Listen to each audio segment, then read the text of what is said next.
Welcome to my new blog video. আজকে চলে আসলাম একটি মাঠে। এইখানে বসে সময় কাটাই, আমাদের যখন ছুটি থাকে তখন এসে এখানে সময় কাটাই। এইখানে প্রাকৃতিক বাতাস এবং চারি সাইডের দৃশ্যগুলো দেখে খুবই ভালো লাগে, তাই আপনাদের সাথে একটু শেয়ার করলাম। আপনাদের কেমন লাগছে অবশ্যই জানাবেন। এইখানে প্রাকৃতিক বাতাস এবং চারি সাইডে নানান গাছগাছাল খুবই ভালো লাগে দেখতে। আমার এক মাঠ আছে, মাঠে ছেলেবেলে এবং বয়স্করা খেলাধুলো করে। এখন আমি আসলাম দুপুর 3টার দিকে, এখনো ছেলেবেলে আসেনি। এখন পর্যাপ্ত পরিমাণ রৌদ্র, তাই এখনো ছেলেবেলে মাঠে আসেনি। তাই আমি সাইডে বসে আছি এবং আপনাদের সামনে মাঠটা তুলে ধরলাম। দেখুন কত বড় মাঠ। এই মাঠে খেলাধুলো করে ছেলেবেলে এবং বয়স্করা। খুবই চমৎকার এবং খুবই বড় একটি ফুটবল খেলার মাঠ। এখানে পাবলিকদের জন্য উন্মুক্ত করা।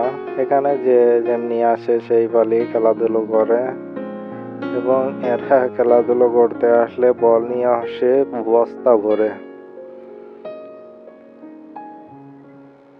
আশেপাশে ছোট ছোট ঘর এবং বড় বড় বিল্ডিং এবং চারি সাইডে গাছ লাগানো আছে, যেমন বকুল ফুল গাছ, তারপরে আছে আপনার মেহেন্দি গাছ, তারপরে খেজুর গাছ আছে, আরো অনেক ধরনের গাছ গাছালি আছে এবং চারি সাইডে ছোট ছোট বিল্ডিং দেওয়া আছে।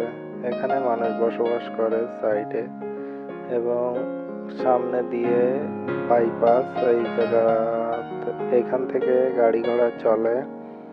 বাইপাস রোড খুবই বড় আর খুবই সুন্দর। তাহলে ভিডিওটা কেমন হয়েছে অবশ্যই আপনারা জানাবেন এবং আরো নতুন নতুন ভিডিও দেখতে আমার চ্যানেলটা অবশ্যই সাবস্ক্রাইব করে রাখবেন, তাহলেই বিভিন্ন সময় বিভিন্ন ভিডিও দেখতে পারবেন। আজকে আকাশটা খুবই চমৎকার এবং খুবই সুন্দর।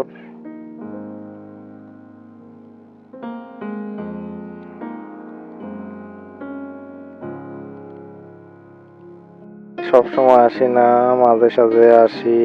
আজকে ছুটি ছিল তাই আজকে আসলাম মাঠে ঘুরতে। এসে খুবই ভালো লাগলো, কারণ রুমে ভালো লাগে না। রুমে একা থাকা মানে বোকামি, বোকার মতন থাকা, তাই আর কি একা একা চলে আসলাম মাঠে। এখানে আসলে প্রাকৃতিক বাতাস এবং আরো মনটা খুবই সুন্দর লাগে, তাই চলে আসলাম।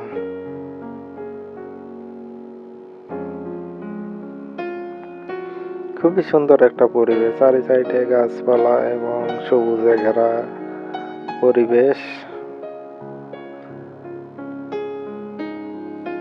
এখানে চারি সাইডে বাড়িঘর আছে, বাড়িঘর দেখতে খুবই সুন্দর লাগে, কারণ ছোট ছোট বাড়ি এবং খুবই সাজানো গোছানো পরিষ্কার করা। এই সাইডে হলো বাইপাস রোড, এগুলো ছোট ছোট ছোট রোড। আর মালয়েশিয়ায় বলতে পর্যাপ্ত পরিমাণ গাড়ি, এক একজনে মনে হয় 3টা 4টা করে গাড়ি আছে। সব বাসার সামনে ফেলানো থাকে।